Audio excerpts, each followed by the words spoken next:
Last time we did an overview of the 7 principles that can be used to understand the rule of Benedict. This time we'll look at the theme or principle that the journey of the monastic life begins with monastic profession. In chapter 58, called The Procedure for Receiving New Brothers, Benedict talks about the process of accepting new members in the monastery. We want to be sure that we don't immediately say, I'm not going to enter a monastery, therefore this chapter doesn't have anything to do with me. It is critical to understand the rule in terms of metaphor or principle. Just because you aren't doing exactly what Benedict says doesn't mean that nothing in the chapter applies to you. What we're going to look at is how the principles of chapter 58 apply to everyone. As we go through this chapter, continually be thinking, how is this similar to my life? What is the analogy for my life? Those are the kinds of questions you should always be asking, and this is how to think about the rule. As we begin to look at chapter 58, we will see 3 main parts. We start with someone coming to the monastery and taking the time and effort to see if they are called to enter the community. This process is discernment. It is the taking time to deeply listen to the call of God.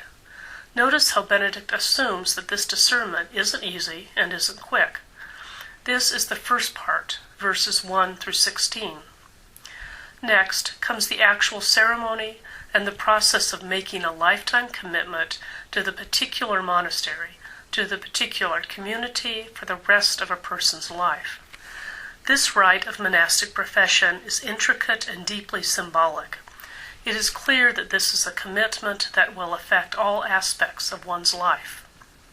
Finally, after the profession, the newcomer makes concrete steps to both literally and physically divest herself of the belongings of her previous life. As with most things in the rule, the actual objects and actions have multiple layers of meaning. The new monastic isn't just giving up belongings, she is detaching herself from her previous life. When we begin to read chapter 58, we are rather shocked at first to see that Benedict doesn't instantly open the doors to new members.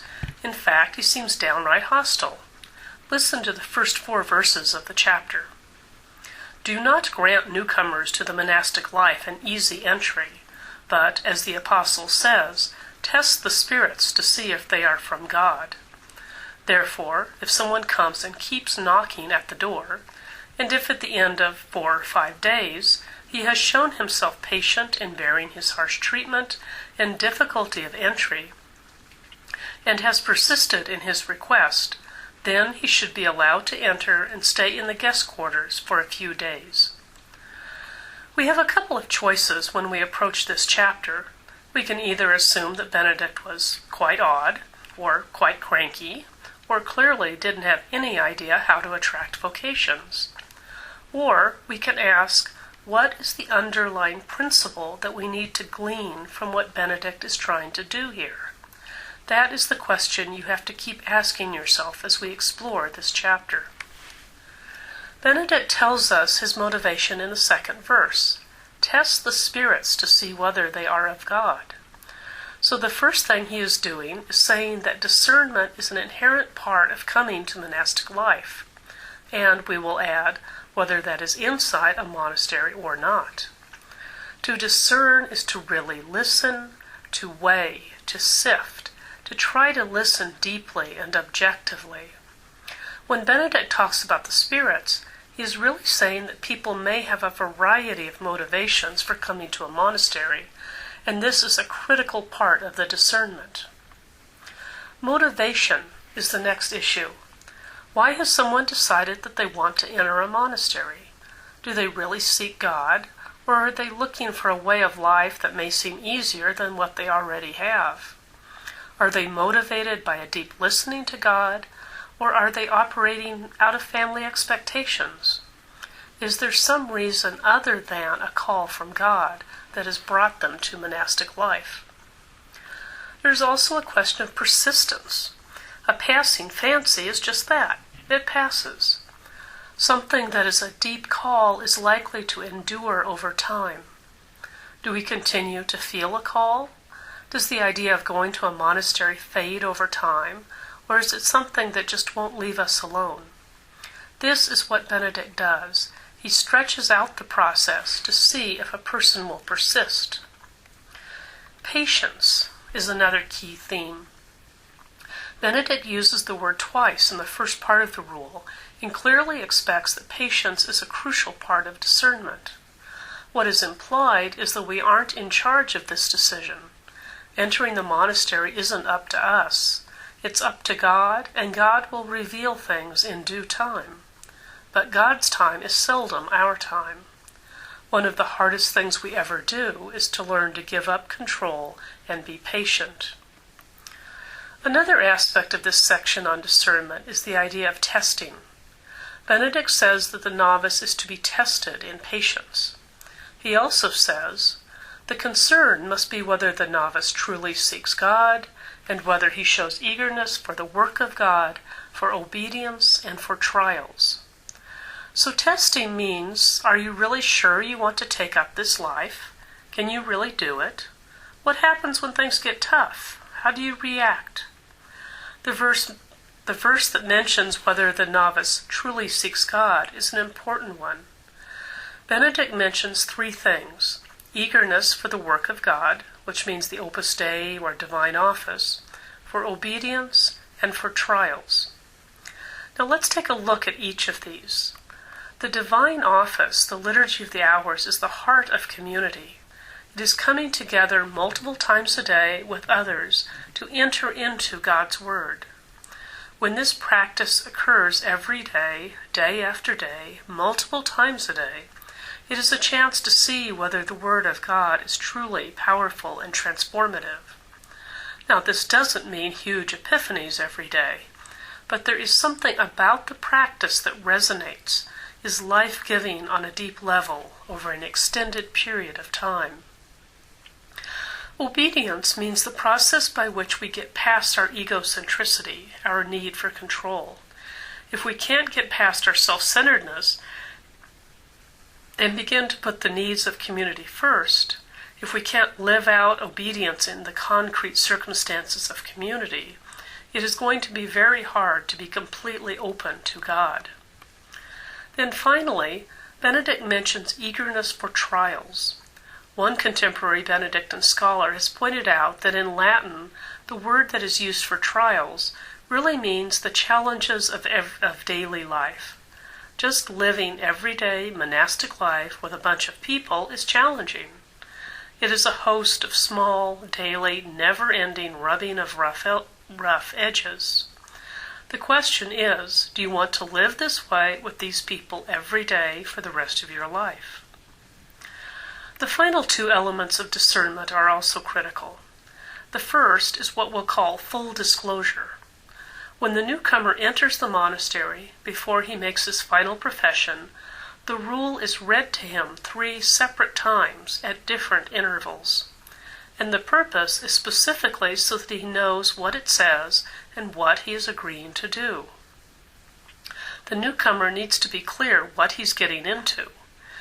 Is he making this decision with a full awareness of the nature of this life? Ultimately, then, the newcomer needs to make a decision out of freedom.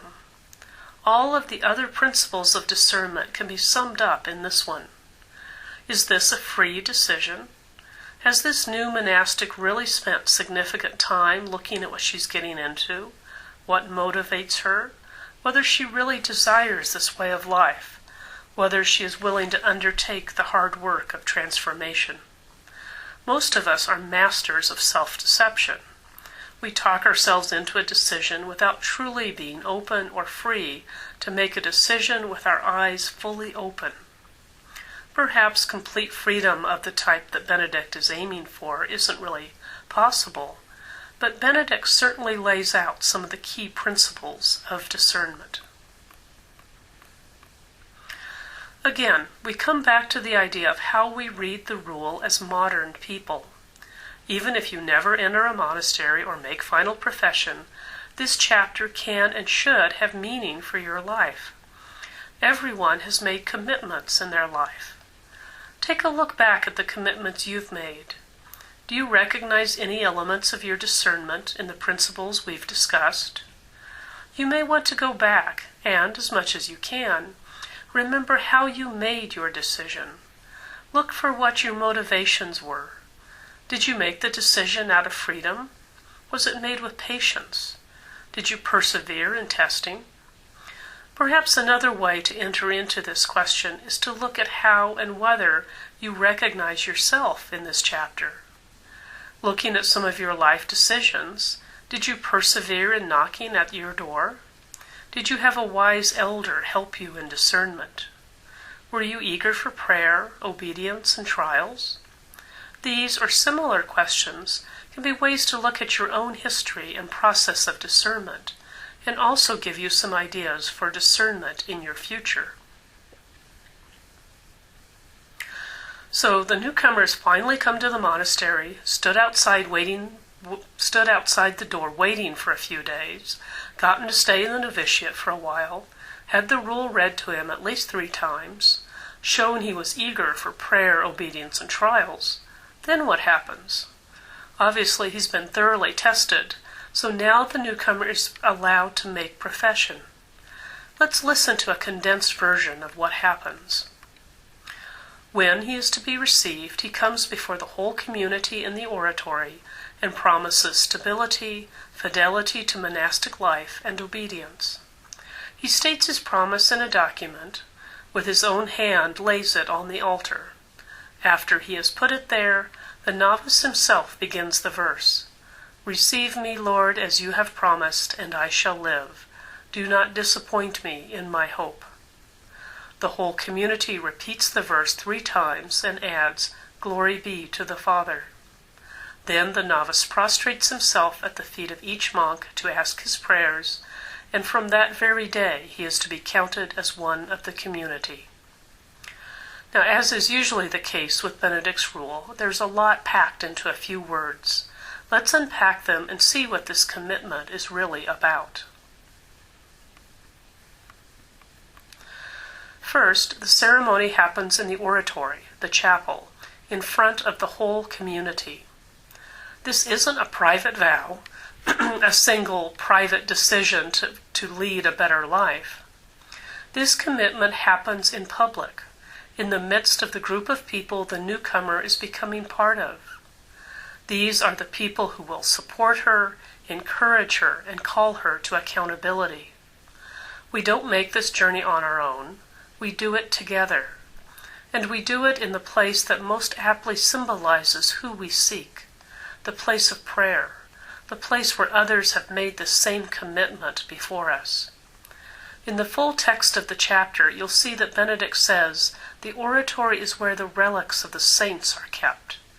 We make this commitment in the presence of our spiritual ancestors. Then the new monk promises stability, obedience, and fidelity to the monastic way of life. And as with many things in the rule, we have to look beyond the literal. Stability means a commitment to a particular community until death. It is about more than being physically present in the community. It means committing to this way of life and these people even when the going gets hard. Obedience is a deep listening to God, an opening of the heart to listen, a responding to the needs of the community. Fidelity to the monastic way of life means that we don't get to pick and choose only the parts of monastic life that we like or find easy. We enter and commit to an entire way of life for the rest of our life. And perhaps most importantly, we continue to explore and to come to know this commitment, what this commitment really means as we live it out. The new monk symbolizes what she is doing by handwriting a document that will be put on the altar. This indicates free and personal choice. Someone didn't tell her to do this. She doesn't just initial a form. She personally takes the initiative to make this important step, and then she lays it on the altar. The sacrifice of her life commitment takes on the symbolism of Christ's commitment of himself that is enacted every day on the altar in the sacrifice of Mass. Our life and the life of Christ are brought together as we say that we no longer live for ourselves, but for God and for others. In the next part of the ceremony, the monk begins what is known as the Suscipe, a verse from the Psalms. "Receive me, Lord, as you have promised, and I shall live. Do not disappoint me in my hope." This is a profound statement of hope and humility, a coming before God without presumption or expectation, knowing that our entire life is in God's hands. This statement of hope and humility is then repeated 3 times by the whole community. This hope becomes a single hope and cry as everyone not only repeats this prayer, but also remembers her own moment of profession. Next, the whole community recites the Glory Be, the prayer to the Trinity. It is hard to know what Benedict meant by this threefold repetition of the Suscipe prayer, followed by the Glory Be, but perhaps we can speculate that there is a profound Trinitarian allusion here. By the threefold repetition and the explicit use of the Glory Be, perhaps Benedict is indicating that the monastic community is meant to emulate the ultimate community of the Trinity. Just as the Trinity is a community of self-giving love, of 3 persons who are one God, perhaps in this way the newcomer is joining a community of love that, although made up of many people, is also one community of love seeking to emulate the divine Trinity. The final step of the ceremony is that the new monk prostrates herself before each member to ask for her prayers. Again, we see a tangible symbol of humility, of becoming part of the whole. Each member must put aside any concern she may have had about the newcomer and fully, sincerely welcome her into this new way of life. The new monk must forget old slights or put-downs and come before the older member in full humility, asking for prayers. The prostration is a new beginning in a new way of life, and it will be a touchstone for every member to remember her own profession and commitment. So, once again, what does this have to do with people who don't and will never belong to a monastery? And, once again, the key to reading the rule is to look at the broad principles behind the specific provisions and to see how those principles apply to our lives today, even outside of a monastery. Let's look at some of the principles we have said in this section on commitment. First, we saw that commitment is an extremely important thing to Benedict. It happens after a long discernment, it happens in public, in the midst of the community. This is clearly not something to be taken lightly or done quickly without considerable thought. The commitment happens before God and the saints. Again, we're talking about a faith commitment that we have to be conscious that we are not alone. Our spiritual forebears are with us. We are in the presence of God. The idea of promise is critical. Benedict emphasizes that we have to persevere in our decision. The journey won't be easy, and it won't be short, and we have to keep picking ourselves up and trying again every time we fall. Part of our promise is that we are trying to get past our egocentricity. We are neither better nor worse than anyone else. The universe does not revolve around us. We rejoice in who we are, as we are, and we rejoice in all the other people whom God also delights in. These promises are all part of a package. The monastic way of life is just that, a way of life. We can't compartmentalize our promises or commitments. All that we do, all that we think, all that we are is reflected in this journey to know God more deeply. When Benedict describes the placing of the profession document on the altar and singing the Suscipe, the verse, "Receive me, O Lord, as you have promised, and I shall live," and disappoint me not in my hope, then we see a principle of always coming before God in humility and hope. Our life stance is one of trust in God, letting go in faith, not with a guarantee that everything will be fine, only that we will never be alone. In the placing of the document on the altar, there is a reminder that our suffering, our sacrifices, are never ours alone. They are shared by Christ. And finally, in the symbolism of the final prayers and prostrations, we see that we are called to become a community of self-giving love that emulates the divine Trinity.